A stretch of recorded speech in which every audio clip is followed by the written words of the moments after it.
마음 착한 예쁜이. 옛날 어느 마을에 예쁜이라는 마음씨 착한 아이가 있었어요. 그런데 안타깝게도 예쁜이가 3살이 되던 해에 어머니가 돌아가셨지요. 아버지가 의붓 어미를 데려왔는데 마음보가 고약했습니다. 의붓 어미는 예쁜이를 종처럼 부려댔어요. 예쁜이는 꼭두 새벽에 일어나 밥 짓고 빨래하고 밤늦게까지 밭에 나가 김을 맸습니다. 그래도 예쁜이는 불평 한마디 하지 않았어요. 동네 사람들은 예쁜이가 애처로워서 잘 대해주었습니다. 의붓어미 눈에는 그것마저 못마땅했지요. 눈보라가 치는 어느 추운 겨울이었어요. 예쁜아, 산에 가서 나물 해오너라. 산에 눈이 산더미처럼 쌓여 있는데 나물이 어디 있겠어요? 하지만 예쁜이는 아무런 불평도 하지 않고 바구니를 들고 나섰습니다. 따뜻한 솜옷은커녕 얇은 치마 저고리만 입은 채였지요. 예쁜이는 너무 추워서 팔다리가 벌벌 떨리고 입술이 새파래졌습니다. 산에 도착한 예쁜이는 맨손으로 눈속을 헤쳐보았어요. 하지만 나물은 보이지 않고 말라 죽은 풀만 있었지요. 아, 손 시려. 몸이 꽁꽁 얼어붙는 것 같아. 예쁜이는 언손을 호호 불며 온종일 나무를 찾아다녔습니다.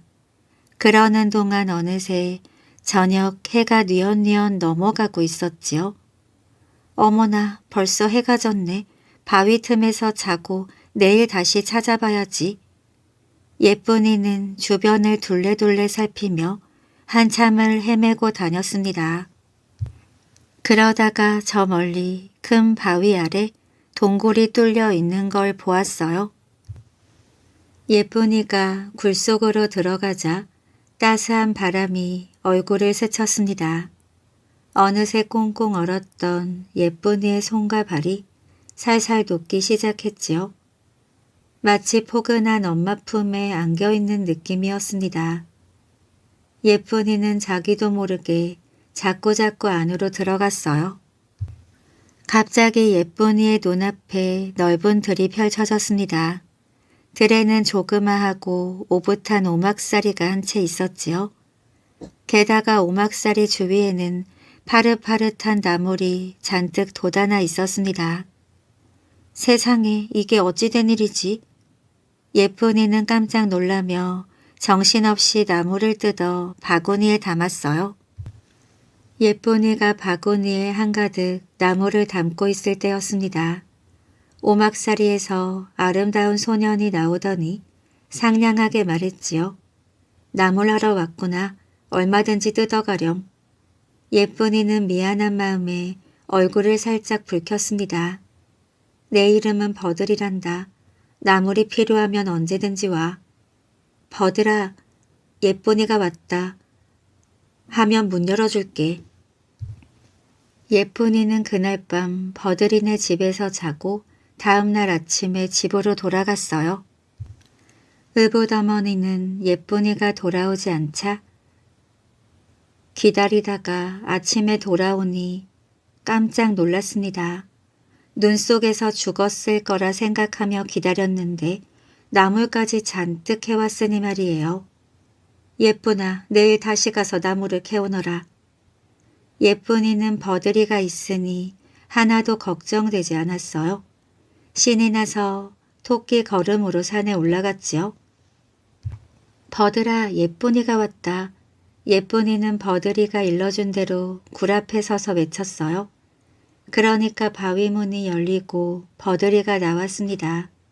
버들이는 예쁜이를 보자 기뻐서 벙긋 웃었고 예쁜이는 버들이를 다시 만난 것이 기뻐서 생긋 웃었답니다. 버들이는 나물을 잔뜩 뜯어 예쁜이의 바구니에 담아주었어요. 예쁜이와 버들이는 이런저런 이야기를 나누며 재미있게 놀았지요. 버들이가 헤어질 때 병 3개를 주면서 말했습니다. 이건 생명수란다. 죽은 사람의 뼈에 하얀 병을 뿌리면 살이 붙고 빨간 병을 뿌리면 피가 돌고 푸른 병을 뿌리면 휴 하고 숨을 쉬어. 잘 간직해두면 어느 때든 한 번은 반드시 쓰일 때가 있을 거야. 예쁜이는 생명수를 받아들고 집으로 돌아왔습니다. 마음보 검은 의붓어미는 바구니에 그득한 산나물을 보고 또다시 깜짝 놀랐어요. 도대체 어디에서 나무를 캐온 걸까? 의붓어미는 다시 나무를 해오라 이르고 몰래 예쁜이의 뒤를 밟았습니다. 예쁜이는 그것도 모르고 굴 앞에 서서 외쳤어요. 버들아, 예쁜이가 왔다. 그러자 바위가 멈칫멈칫 물러나더니 한 소년이 나와서 발쭉발쭉 웃으며 예쁜이를 데리고 안으로 사라지는 겁니다. 옳지, 저놈이었구나. 의붓어미는 콧김을 내뿜으며 이를 부드득 갈았어요. 의붓어미는 먼저 집으로 돌아와 아무 일 없다는 듯 예쁜이를 기다렸습니다. 해가 기울자 예쁜이가 나물 바구니를 들고 집으로 돌아왔어요.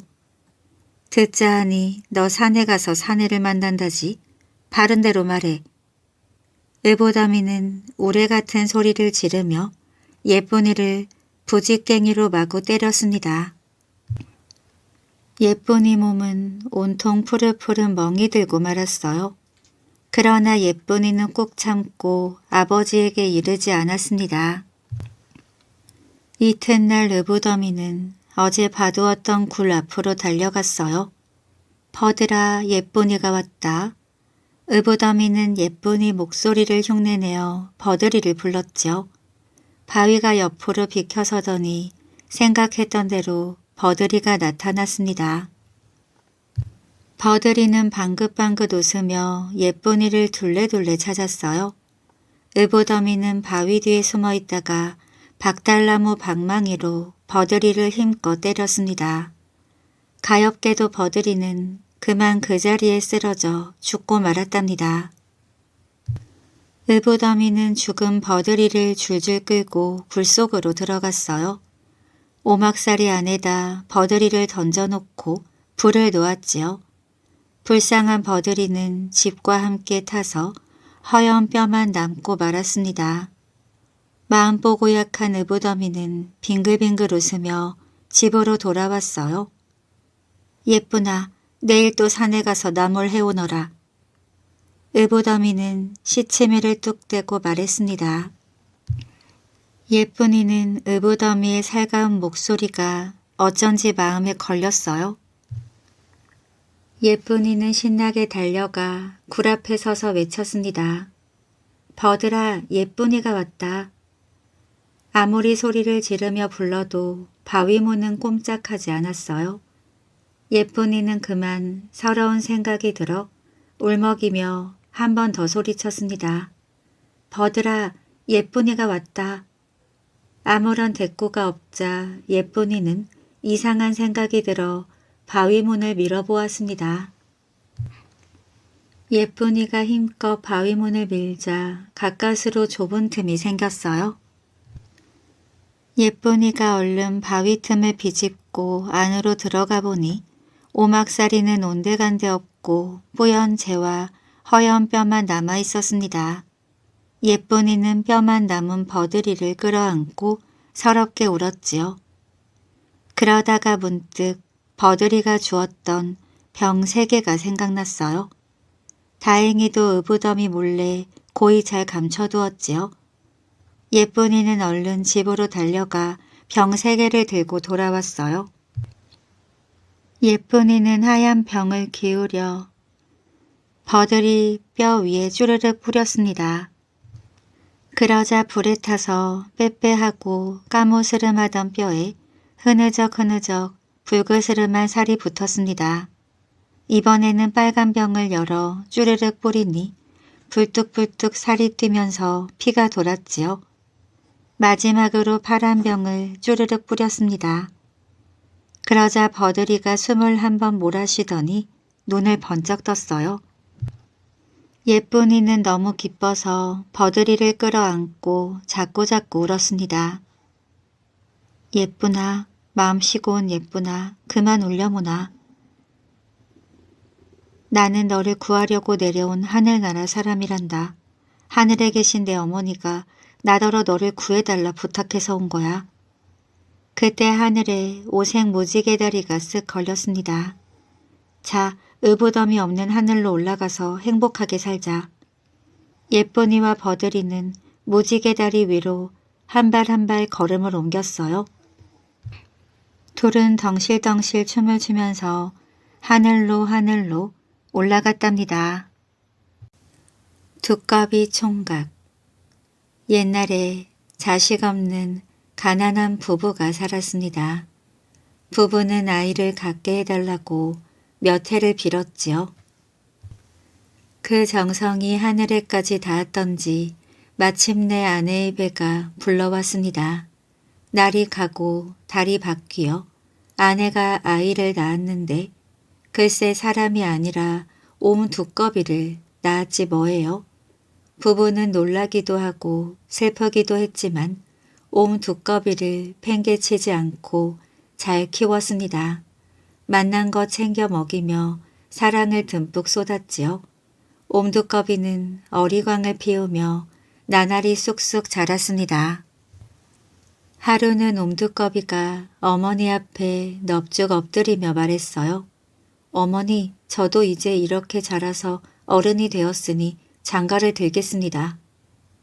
김자수댁 따님과 혼인을 정해주십시오. 어머니는 기가 막혀서 이렇게 타일렀어요.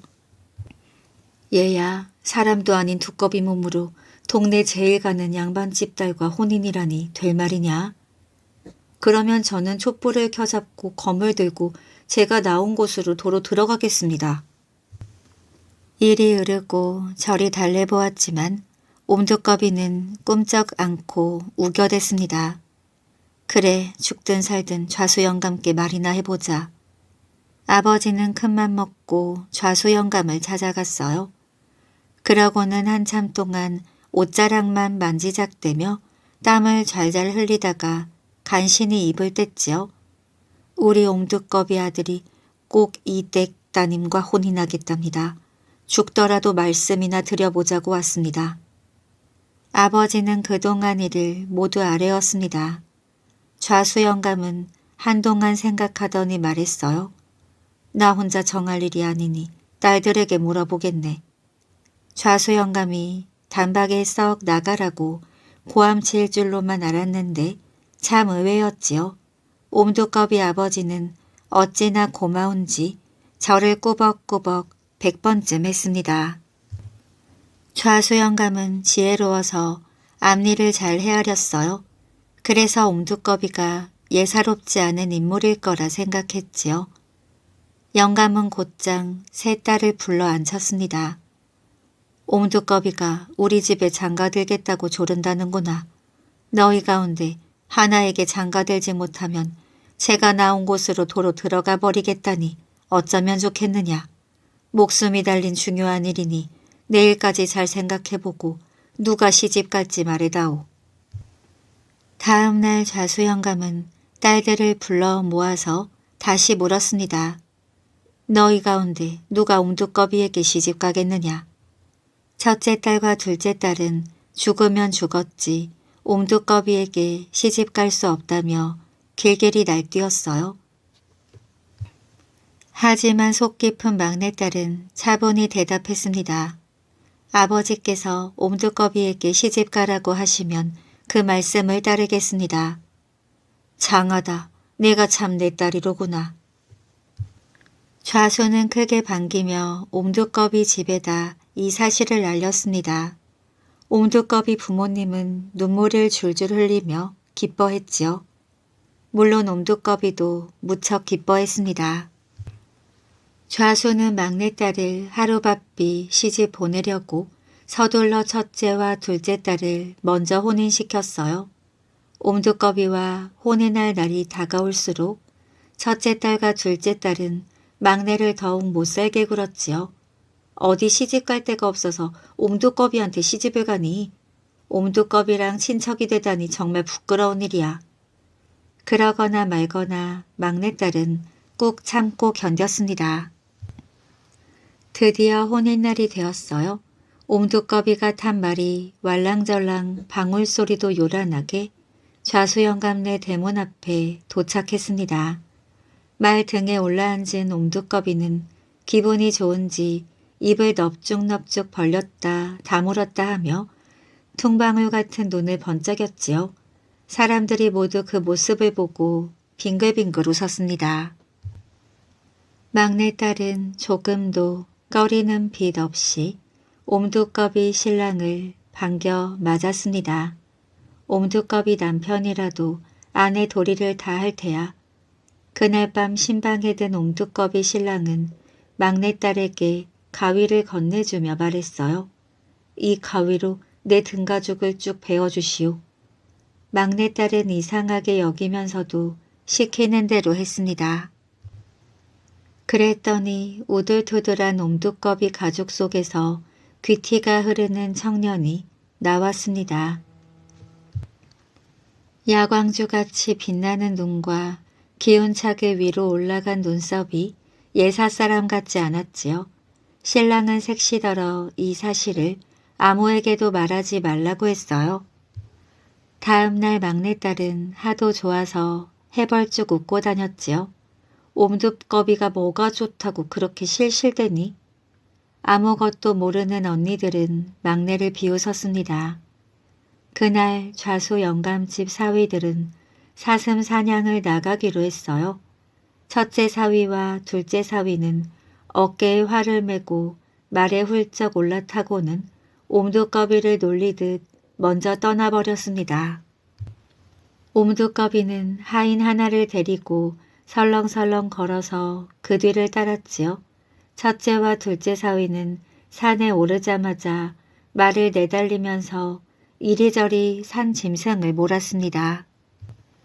셋의 산 꼭대기에 오른 옴두꺼비는 하인더러 가위로 등가죽을 베어달라고 했어요. 하인이 갸웃거리면서 시키는 대로 했더니 울퉁불퉁한 등가죽 안에서 잘생긴 청년이 빠져나왔습니다. 청년은 뭔가 중얼중얼 외며 손을 움직여댔어요. 그러자 머리하얀 산신이 나타나 옴두꺼비 청년 앞에 넙적 꿇어 엎드렸습니다.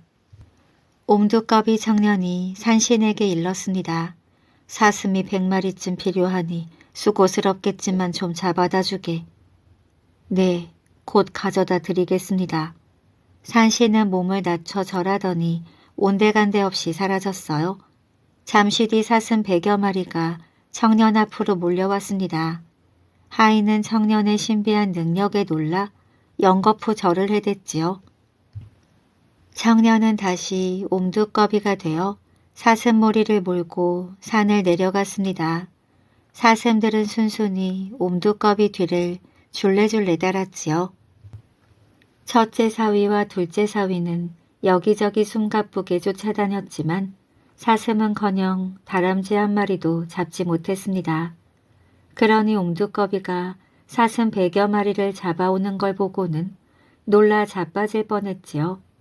둘 다 빈손으로 돌아갈 생각을 하니 얼굴이 화끈거렸습니다.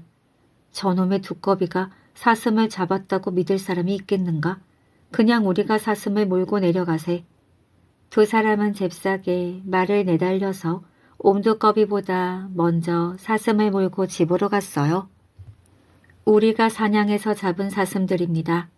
사람들은 두 사위의 거짓말을 고지 믿었습니다. 곧 사슴을 불에 굽고 삶아서 큰 잔치가 벌어졌지요. 모두가 먹고 마시고 노래 부르며 한창 즐길 무렵 옴두꺼비가 어슬렁어슬렁 집 안으로 들어섰어요.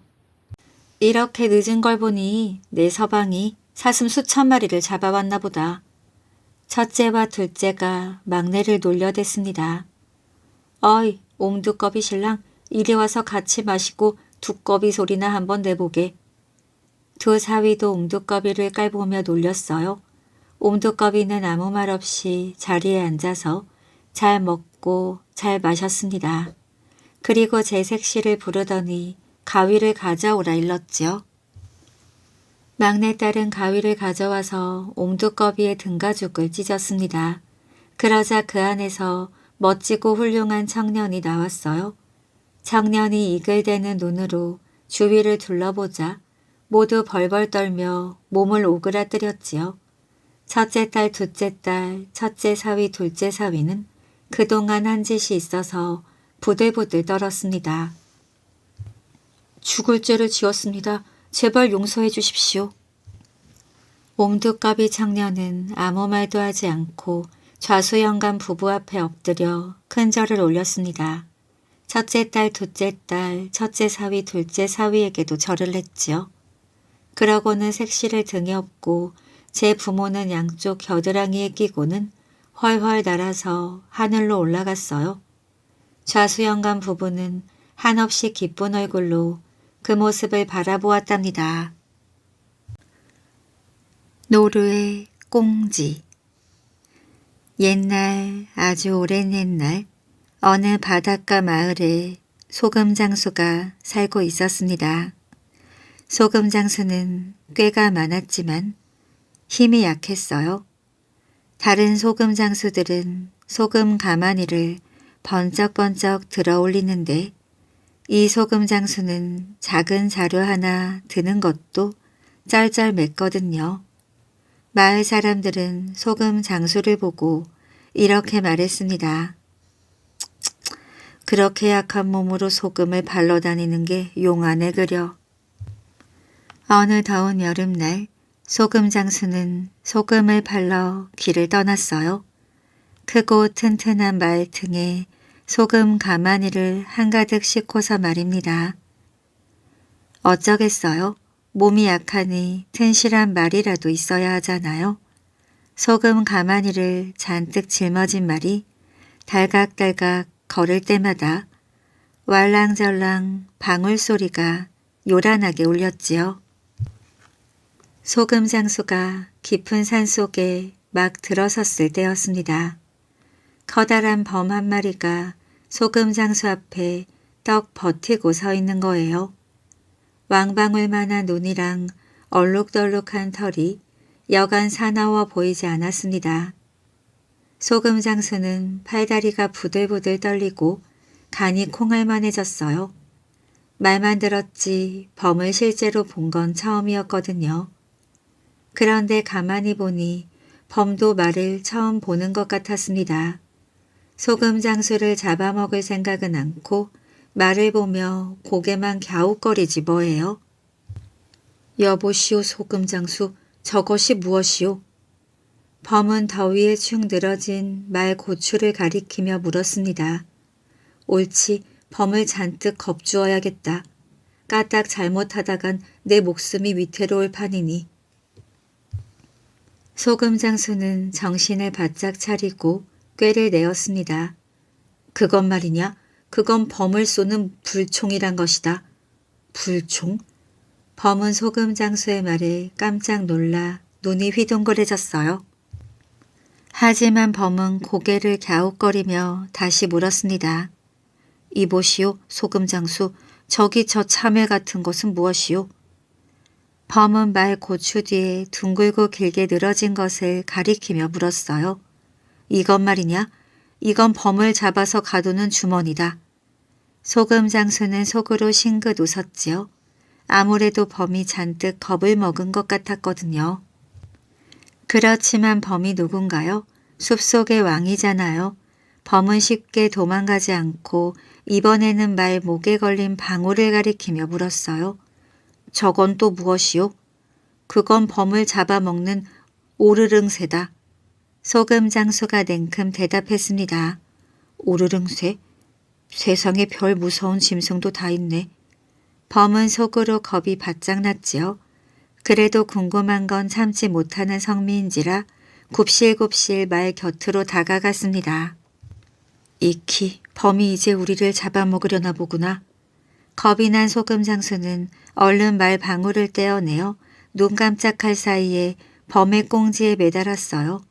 딸랑딸랑 범이 움직일 때마다 방울이 울려댔지요. 에쿠, 범 잡아먹는 오르릉새가 내 꽁지에 붙었구나.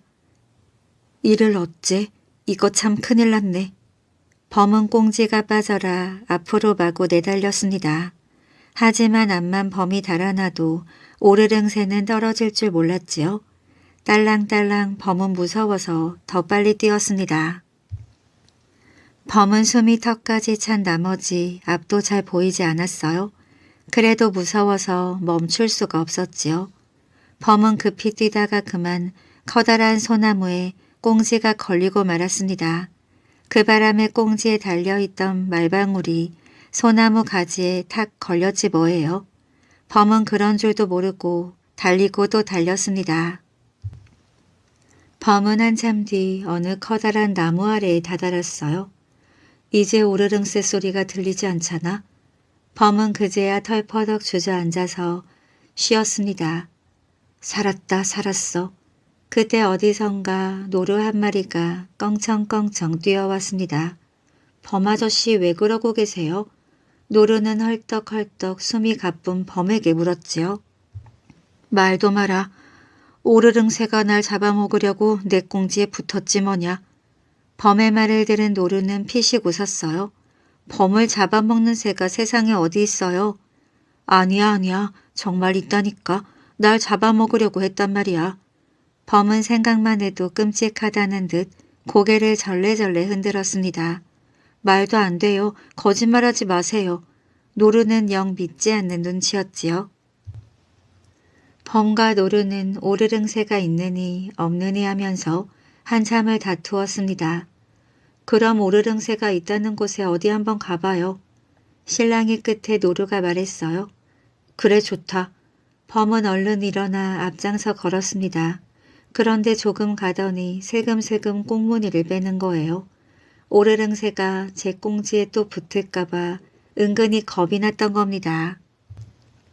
에이, 오르릉새가 없으니까 괜히 꽁무니를 빼는 거죠?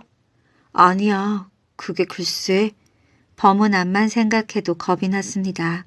노루야, 내가 네 꽁지를 물고 가면 안 되겠니? 왜요? 오르릉새를 보고 너 혼자 도망갈까 봐 그래.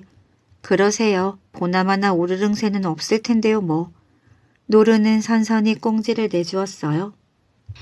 범과 노루는 말방울이 걸려있는 소나무 가까이까지 왔습니다. 저기 저거. 범이 말을 하려는데 갑자기 바람이 부는 거예요. 그 순간 소나무 가지에 걸린 말방울이 요란스레 울렸지요. 저것 봐라. 오르릉새가 날 잡아먹으려고 하잖아. 잔뜩 겁먹은 범은 노루꽁지를 입에 문 채 냉큼 돌아섰습니다. 그 바람에 노루꽁지는 그만 댕강 잘리고 말았답니다. 그때부터 노루꽁지가 짧아졌다고 합니다. 말 잘 듣는 아이. 옛날 옛적 어느 마을에 한 사내 아이가 홀 어머니와 단둘이 살고 있었습니다.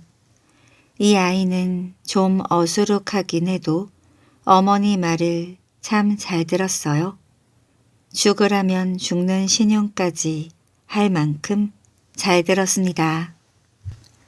하루는 이 아이가 이웃마을 남의 집에 가서 일을 해줬습니다. 하루 종일 험한 일, 굳은 일 안 가리고 힘들여 일을 해주고 나서 돈 서푼을 받았지요. 아이는 돈 서푼을 가지고 집으로 돌아갔어요. 행여 잃어버릴세라 돈을 손에 꼭 쥐고 갔지요. 가다가 길가 우물에서 물 한 모금 마시고는 그만 돈을 우물가에 두고 그냥 가버렸습니다. 빈손으로 털레털레 집에 돌아간 거지요. 집에 가니 어머니가 야단을 쳤습니다. 애당초 돈을 손에 쥐고 온 게 잘못이지 호주머니에 넣어가지고 왔으면 그런 일이 없었을 게 아니냐. 잘 알았습니다, 어머니. 다음에는 꼭 호주머니에 넣어가지고 오겠습니다.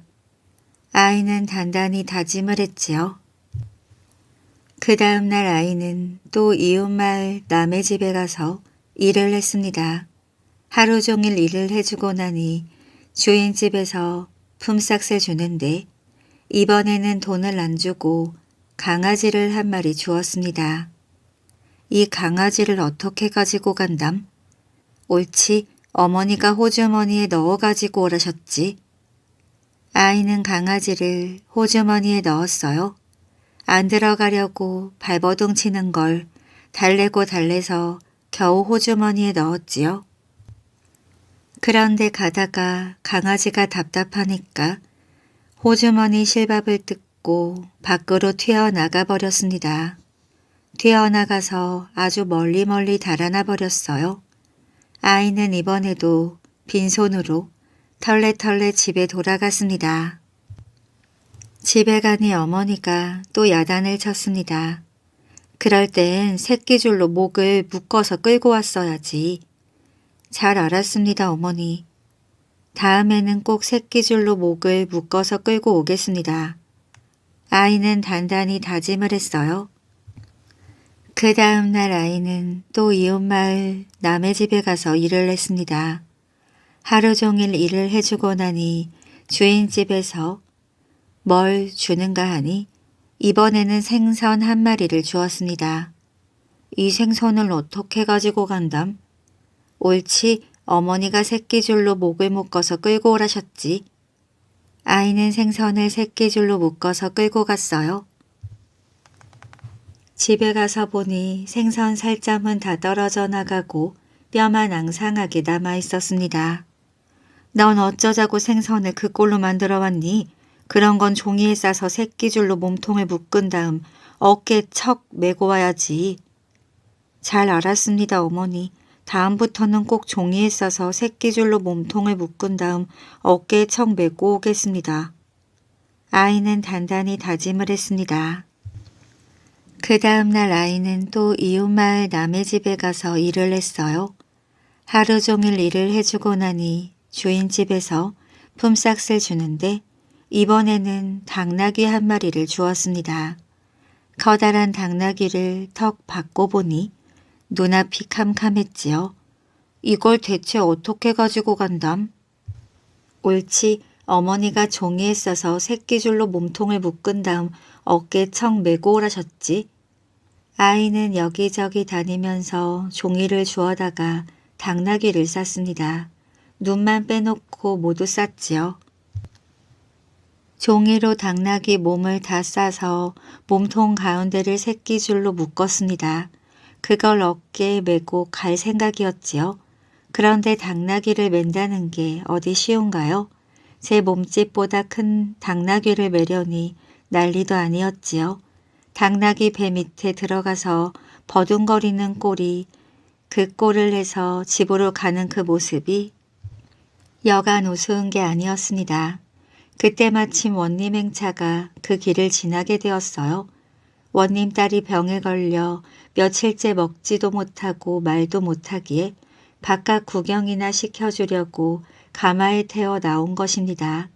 사실은 원님 딸이 생선을 먹다가 가시가 목에 걸려 병이 난 건데 아무도 그것을 몰랐지요.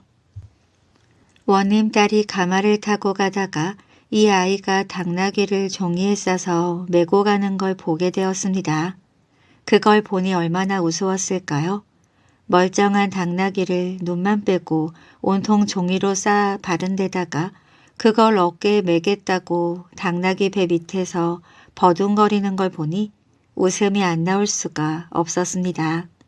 그래서 배를 잡고 깔깔 웃었지요. 그 바람에 목에 걸린 가시가 툭 튀어나왔습니다. 원님 딸의 병이 씻은 듯이 나으니까 원님이 기뻐하며 아이를 불러서 물었어요. 너는 무슨 까닭으로 당나귀를 종이에 싸서 어깨에 메고 가느냐? 예, 어머니 말씀대로 하느라고 그럽니다. 앞뒤 이야기를 다 듣고 보니 대강 사정을 알겠거든요. 원님은 어머니 말을 잘 듣는 효자라고 아이에게 큰 상을 내렸습니다. 아이는 상을 받아 당나귀에 싣고 집으로 돌아왔지요. 돌아와서 어머니와 함께 오래오래 행복하게 살았답니다. 꽤 많은 하인. 옛날 어느 부자가 돈을 아끼느라고 그 큰 집에 하인을 하나만 두었습니다. 장글대가 바로 그 하인이었지요. 이 주인이 욕심이 하늘을 찔렀어요. 종일 나무해라, 마당 쓸어라, 지붕 고쳐라 부려먹고는 번번이 장글대를 쫄쫄 굶기기까지 했습니다. 어느 날 주인이 서울 가는 길에 장글대를 데려가는데 자신이 먹을 밥만 달랑 챙겨갔어요. 주인님, 점심때인데 밥을 먹고 가지요. 아침도 못 먹고 나서 그런지 너무 배가 고픕니다. 아침 잘 먹고 나선 주인은 도리질을 하며 말했습니다. 무슨 밥을 벌써 먹어? 어여 더 가자. 장글대는 몇 번이고 보채다가 말했어요. 밥을 오래 두면 똥이 되니 그럽니다. 더러운 소리 마라. 어찌 밥이 똥이 되노? 장글대는 말 뒤를 쫄랑쫄랑 따라가며 주인 점심밥을 아구아구 몰래 먹었습니다. 그러고는 얼른 똥을 뿌지직 싸서 밥그릇에 담아 놓았지요. 한참 만에 배가 고파진 주인이 밥그릇 뚜껑을 열고는 놀라서 소리쳤습니다. 이게 뭐야? 거보세요. 밥을 오래 두면 똥이 된다니까요. 주인은 점심도 못 먹고 쫄쫄 굶어야 했습니다. 서울에 다 왔을 때였어요. 주인이 장글대에게 심부름을 시켰습니다. 저기 주막에 가서 죽이나 한 그릇 싸와라. 장글대는 냉큼 달려가 죽을 산 다음 더러운 손가락으로 휘휘 저으며 왔습니다. 뭐 하는 짓이냐? 아, 제 콧물이 빠져서 건져내려고요. 더럽다 더러워. 너나 먹어라. 장글대는 신이 나서 뚝딱 해치웠지요. 내 직접 가서 죽을 사먹고 오마. 서울은 눈 감으면 코 베어가는 곳이니 말을 잘 보고 있어라. 주인이 자리를 뜨자마자 장글대는 말을 냉큼 팔아치웠습니다. 그러고는 코를 감싸고 고삐를 쥔 채 납작 엎드려 있었지요. 주인이 돌아와서 말은 어디 있냐고 고래고래 소리쳤습니다. 전 코 베어갈까봐 코를 감싸지고 있는데 누가 고삐만 끊고 말을 채워갔지 뭐예요? 이놈을 더 데리고 있다간 큰일 나겠구나. 주인은 화가 나서 불그락 푸르락 하다가 장글대 등에 여차여차 글을 몇 줄 적었습니다. 내 등에 편지를 썼으니 집에 가자마자 내 아들한테 보여라. 뜻밖의 집으로 돌아가게 된 장글대는 신이 나서 펄쩍펄쩍 뛰어갔어요. 장글대가 집으로 가다가 아이를 업고 떡방아를 찢는 안악을 만났습니다. 내가 아이를 안을 테니 편히 지으세요. 안악이 아이를 맡기고 덩덕쿵덕 떡을 찧었지요. 장글대는 떡을 꺼내고는 절구에 아이를 내려놓았어요. 그러고는 안악이 아이를 꺼내느라 정신이 없는 사이 떡을 들고 냅다 달아났습니다. 장글대가 집으로 가다가 꿀을 파는 사내를 만났어요. 꿀을 한 단지 살 테니 이 떡에 부어보세요. 사내가 꿀을 붓자 장글대는 괜한 트집을 부렸습니다. 꿀이 한 단지가 안 되니 안 살래요. 도로 담아가세요. 하지만 이미 떡에 꿀이 속속 들이밴 다음이었지요. 장글대는 달콤한 꿀떡을 들고 자리를 떴습니다. 장글대가 집으로 가다가 산등성이에 이르자 배고픈 스님이 쭈그려 앉아 있었습니다. 스님, 떡 한 입 줄 테니 내 등에 쓰인 걸 읽어주세요. 꿀떡을 한 입 꿀떡 삼킨 스님이 말했어요. 가자마자 때려주기라고 돼 있습니다. 그려. 스님, 남은 떡 다 줄 테니 부르는 대로 다시 써주세요. 스님은 남은 꿀떡이 더 먹고 싶었어요. 그래서 불러주는 대로 이러저러 하라고 써주었습니다. 잠글 때는 집에 가서 주인 아들에게 등을 내보였어요. 주인님이 제 등에 편지를 써주셨어요. 잠글 때 덕에 일이 다 잘 되었으니 곧바로 노이와 혼인시켜라. 주인 아들은 잠글 때와 노이를 후닥닥 혼인시켰지요. 잠글 때는 색시와 알콩달콩 잘 살았습니다. 한 달 뒤 일을 마친 주인이 돌아왔어요. 죽은 줄 알았던 잠글대를 보고는 눈이 휘둥그레졌지요. 게다가 딸과 혼인한 걸 알고는 기가 막히고 코가 막혀서 눈알이 막 돌아갔습니다. 그래서 잠글대가 쿨쿨 잠든 사이 몽둥이로 흠씬 두들겨 때린 뒤 괴짝에다 넣었습니다. 이 괴짝을 바다에 던져버려라. 주인 아들은 뭐가 든 줄도 모른 채 괴짝을 지고 바다로 갔어요. 아이고 무거워. 주막에서 좀 쉬었다 와야겠다. 주인 아들이 괴짝을 내려놓고 간 사이 잠글대는 틈새로 밖을 내다보았습니다. 마침 장님이 지팡이를 짚고 다가오는 걸 보더니 소리쳤어요. 내 눈은 번쩍. 내 눈은 번쩍. 장님은 난데없는 소리에 우뚝 멈췄습니다. 내 눈은 번쩍이라니 그게 무슨 말이오? 저는 원래 장님이었는데 이 괴짝에 들어앉아 주문을 외웠더니 눈이 번쩍 떠지지 뭡니까? 그래요? 제발 나도 들어가게 해주시오. 장님은 더듬거리며 괴짝을 열어주고는 자기가 대신 들어갔어요. 잠글 때는 몸을 숨긴 채 주인 아들을 살금살금 따라갔습니다. 주인 아들은 괴짝을 바다에 풍덩 던지고 돌아섰지요. 잠글 때는 부랴부랴 괴짝을 건져내 흠뻑 젖은 장님을 꺼내주었어요. 그러고는 어질어질 장님이 미쳐 정신을 차리기도 전에 멀리 도망갔습니다. 며칠이 지났어요. 잠글 때는 말쑥하게 차려입고는 싱글벙글 밝은 얼굴로 집으로 갔습니다. 잠글 때가 멀쩡하게 살아오자 주인은 깜짝 놀랐어요. 아니, 어찌 된 일이냐? 잠글 때는 눈을 반짝이며 말했습니다. 바닷속 용궁을 다녀왔지요. 얼마나 좋은지 눌러 살고 싶은 걸 꾹 참고 돌아온 거예요. 잠글대가 입만 열면 용궁 자랑을 어찌나 하는지 샘이 나서 속이 다 부글거릴 지경이었습니다.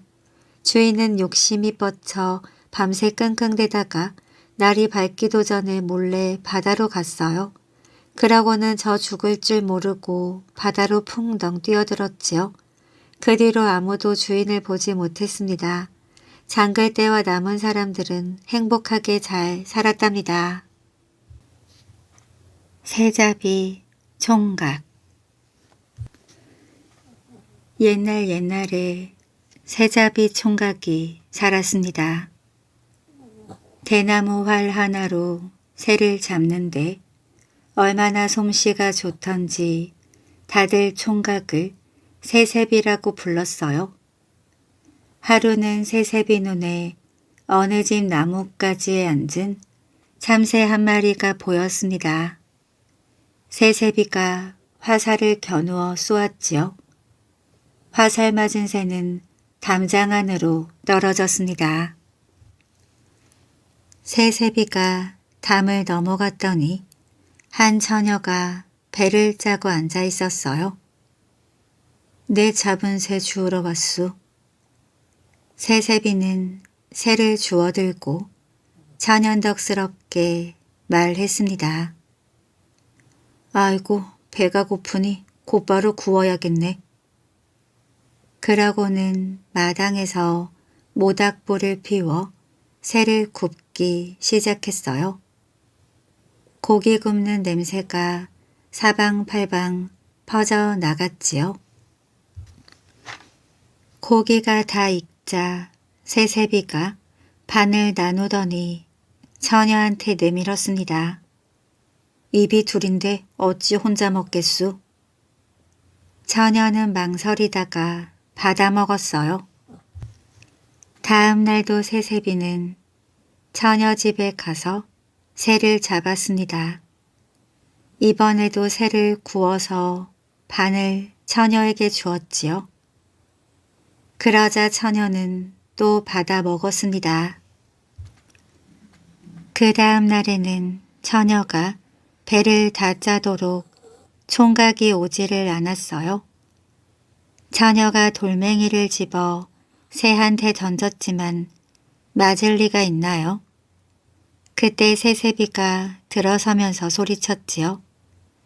아가씨, 쇠고기값 받으러 왔어요. 처녀는 얼굴이 빨개져서는 가진 게 없다고 머리를 저었습니다. 그럼 나랑 살아요. 맛있는 쇠고기 맨날 구워줄게요. 처녀는 새세비를 그렇게 따라 나섰습니다. 그날로 새세비는 처녀 얼굴만 들여다보고 앉았어요. 먹을 게 떨어졌는데도 새 잡으러 나갈 생각도 안 했지요. 그래서 처녀가 자기 얼굴을 종이에 그려주면서 그것을 보며 일을 하라고 했습니다. 새세비는 밖에 나가서도 그림을 들여보느라 참새가 짹짹으로 때로 날아가는 것도 못 보고 장기 까투리가 짝지어 꽝꽝 지나가는 것도 못 봤습니다. 겨우 한두 마리 잡아다 입에 풀칠만 해도 그리 좋은지 해벌쭉 웃기만 했지요. 그즈음 욕심 많은 임금이 새 왕비를 구한다고 했습니다. 머리카락이 석자 새치면서 아름다운 여자를 찾아와라. 신하들이 골골마다 뒤지며 눈이 벌게서 찾는데 그런 여자가 없었습니다. 그런데 하루는 처녀 그림이 바람에 펄럭 날아가서는 신하 발밑에 떨어졌습니다. 신하가 소리쳤지요. 이제야 찾았구나. 그날로 처녀는 가마를 타고 임금한테 가게 되었습니다. 새세비가 가마를 쫓아 뛰었어요. 새세비가 10리를 쫓아오고 20리를 쫓아오니 처녀가 신하한테 부탁해서 가마를 멈췄습니다. 새 잡아 3년, 공부해 3년, 뜀뛰어 3년, 9년 동안 공부하고 찾아오셔요. 그렇게 말하고는 처녀는 새세비를 두고 떠났습니다. 그날부터 새세비가 활을 그어쥐고 새를 잡는데 한 마리도 놓치질 않았어요. 활을 쏘면 툭, 쏘면 툭. 3년 잡은 새가 얼마나 많은지 새털로 바지도 해입고 두루마기도 해입고 남을 정도였습니다. 그 다음에는 말린 쇠고기를 들고 서당을 찾아갔어요. 하늘 천따지 공부를 하는데 밤이고 낮이고 책에서 눈을 떼지 않았습니다. 그렇게 3년을 공부하니 눈빛이 어지간한 학자보다 더 밝아졌지요. 그 다음에는 뜀뛰기를 하고 나섰습니다. 처음에는 바위 위로 폴짝, 나중에는 산 봉우리를 뛰어넘도록 폴쩍. 새세비는 3년 동안 날마다 뛰어다녔어요. 어느덧 9년이 흘렀습니다. 그동안 임금은 처녀가 웃는 걸 한 번도 못 보았지요. 웃는 게 다 뭔가요? 얼굴도 잘 안 보여주었습니다. 임금은 속이 타고 애가 타 간장이 끊어질 지경일 때 처녀가 입을 열었습니다. 거지잔치를 100일 동안 열어주시렵니까?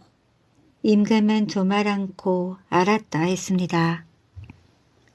나라에 큰 잔치가 열렸어요. 온 나라 거지들이 궁궐로 모여들었습니다. 먹고 마시고 춤을 추었지요. 100일 동안 날마다 잔치를 여니 100일째 되는 날에는 다들 취해 쓰러지고 지쳐 늘어졌습니다. 임금은 처녀 옆에 붙어 눈치만 보는데 처녀 낯빛은 어둡기만 했습니다. 그때 새세비가 궁궐에 들어섰어요. 새털옷을 입고 춤을 추면서 말입니다. 그걸 본 처녀는 손뼉을 치면서 웃었습니다. 임금은 눈이 화등잔만해지더니 새세비를 불러 당장 옷을 벗으라는 겁니다. 자기가 새털옷을 입으면 처녀가 자기를 보고 웃을 것이라 생각했나 봐요. 그럼 저는 뭘 입습니까요? 새세비가 물었습니다. 내 옷을 입으면 되지 않느냐? 임금은 새털옷을 입고 얼싸절싸 춤을 추고 새세비는 임금 옷을 입고 섰지요. 그때 처녀가 새세비를 보고 말했습니다. 새 잡아 3년, 공부해 3년, 뜀뛰어 3년, 9년 공부해 왔느냐? 그제야 알아들은 새세비는 임금 자리로 풀쩍 뛰었습니다. 왕이 된 새세비가 명령했어요. 저 요상한 거지를 당장 쫓아내라. 거지가 된 임금은 몰매를 맞고 쫓겨났지요. 새세비는 나라를 잘 다스렸대요. 언제나 웃음 짓는 왕비가 옆에 있으니 나라를 잘 다스리며 행복하게 살았답니다. 기쁨의 연주. 옛날, 아주 먼 옛날, 영국의 어느 마을에 노래하고 춤추기를 좋아하는 올리버 아저씨가 부인과 함께 살고 있었습니다. 아저씨는 시간만 나면 큰 소리로 노래를 불렀고 흥겹게 춤을 추었습니다. 그런데 문제는 아저씨가 노래를 잘 하지 못한다는 거예요. 그러니 마을 사람들 입장에서는 아저씨의 노래를 듣는 것이 정말 괴로운 일이었습니다. 오늘도 새벽부터 올리버 씨가 노래를 시작하더군요. 아, 시끄러워라. 그제는 잠도 안 자고 부르던걸요. 그러니까요. 그 소리에 아이들이 깨서 보채고 아주 힘든 밤이었어요. 저는 올리버 씨 때문에 이 마을에서 못 살겠어요. 마을 사람들은 만나기만 하면 올리버 아저씨 흉을 봤습니다. 올리버 아저씨가 사는 마을에서 더 깊은 산속으로 들어가면 예쁜 숲이 나옵니다. 그 숲에는 요정들이 옹기종기 모여 사는 요정 마을이 있었지요. 이 요정들은 종종 인간의 모습을 하고 마을로 내려와 착한 일을 하는 사람에게는 좋은 선물을 주고 나쁜 짓을 하는 사람에게는 벌을 내리곤 했습니다. 어느 날 요정 마을에 사는 요정 셋이 거짓골을 하고 사람들이 사는 마을로 내려왔습니다. 얼굴도 지저분하고 옷도 누더기를 걸치고 있으니 아무도 반기지 않았지요. 요정들은 우렁찬 노랫소리가 들리는 집 문을 두드렸습니다. 바로 올리버 아저씨의 집이었어요. 문 좀 열어주세요. 우리가 배가 고파서 그러니 음식을 좀 나눠주세요. 올리버 아저씨는 마침 자신이 새로 만든 노래를 들어줄 사람이 필요했거든요. 아, 배고프신 분들 어서 들어오세요. 제 집에는 지금 막 구운 빵과 따뜻한 스프가 있답니다. 마을을 돌아다녀 배가 고팠던 참에 요정들은 식탁에 앉아 허겁지겁 음식을 맛있게 먹었습니다. 올리버 아저씨는 이때다 싶어 요정들을 관중 삼아 춤과 노래를 시작했지요. 아저씨는 오히려 요정들이 너무 빨리 식사를 끝낼까봐 음식을 계속 갖다 주면서 노래를 불렀습니다. 요정들은 배고픈 사람에게 기꺼이 음식을 내어주는 아저씨를 착한 사람이라 생각하고 말했습니다. 저희가 음식 대접을 잘 받았으니 선물을 드리고 싶어요. 어떤 선물을 원하시나요? 아니에요. 노래를 잘 들어주신 것만으로도 고맙지요. 하지만 딱 한 가지, 현재 원하는 것이 있다면 제 노래를 더욱 빛내줄 고운 소리가 나는 하프가 있었으면 행복하겠어요. 요정들이 떠난 후에도 아저씨는 밤늦게까지 고래고래 소리를 지르며 노래했습니다. 다음 날 아침 신기한 일이 벌어졌어요. 올리버 아저씨가 잠에서 깨어보니 침대 옆에 반짝반짝 빛나는 근사한 하프가 놓여 있는 겁니다. 여보, 얼른 일어나 봐요. 어제 왔던 사람들이 숲에 사는 요정들이었나 봐요. 이 하프 좀 보시구려. 예? 요정이 하프를 선물로 줬다고요? 어서 연주해 보세요. 어떤 소리가 날지 몹시 궁금하네요. 올리버 아저씨는 아주 좋아서 가슴이 두근거렸습니다. 그리고는 하프를 연주하기 시작했지요. 아저씨의 연주 솜씨는 형편없었지만 그럼에도 불구하고 하프에서는 아름다운 선율이 흘러나왔습니다. 사실 이 하프는 요술 하프였거든요. 하프 소리가 나는 동안에는 기분이 좋아지면서 춤추고 노래하게 되는 하프였지요. 요정의 선물로 하프를 받았다는 소문이 동네방네 퍼지자 올리버 아저씨 집에는 사람들이 구름처럼 몰려들었습니다. 부러워요, 올리버 씨. 어서 빨리 요정의 하프 소리를 들려주세요. 신바람이 난 아저씨는 마을 사람들 앞에서 하프를 연주하며 노래하기 시작했습니다. 나는 세상에서 제일 가는 가수라네. 나의 노래를 들어보. 그랬더니 정말로 하프 연주가 끝날 때까지 사람들은 흥에 겨워 웃으면서 춤추고 노래했습니다. 요정의 선물이 많네요. 마음이 편안해지면서 행복해져요.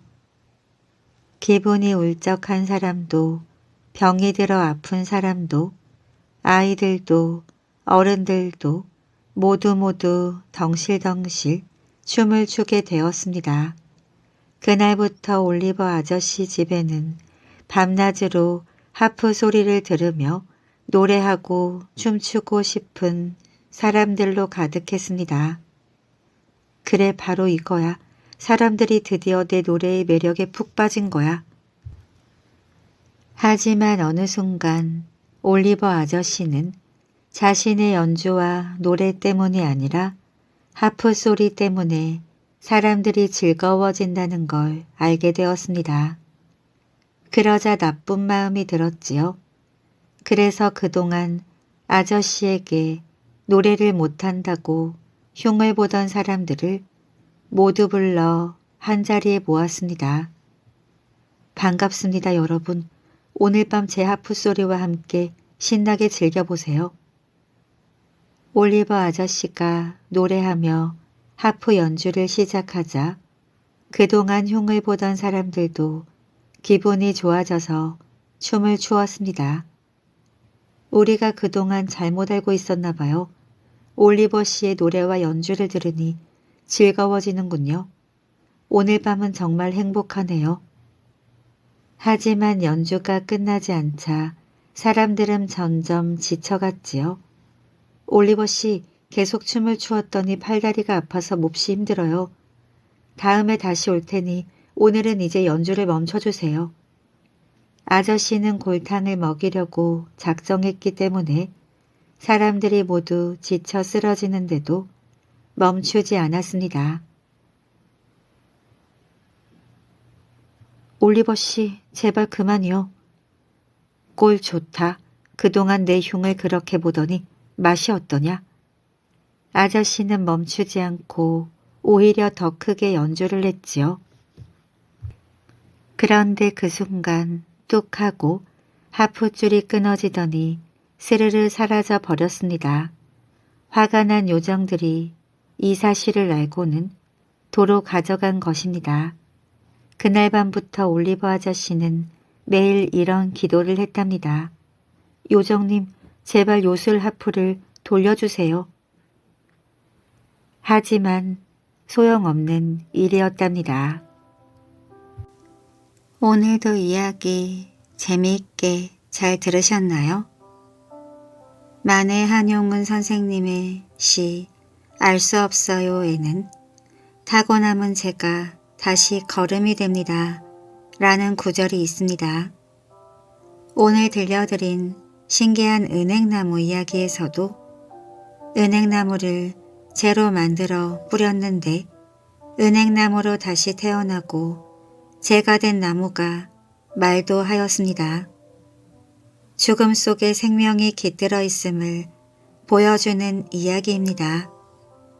실제로 꽃이 지고 나서 떨어진 딱딱한 씨앗에서 새싹이 자라나는 것을 보면 아주 말이 안 되는 이야기는 아닌 것 같습니다.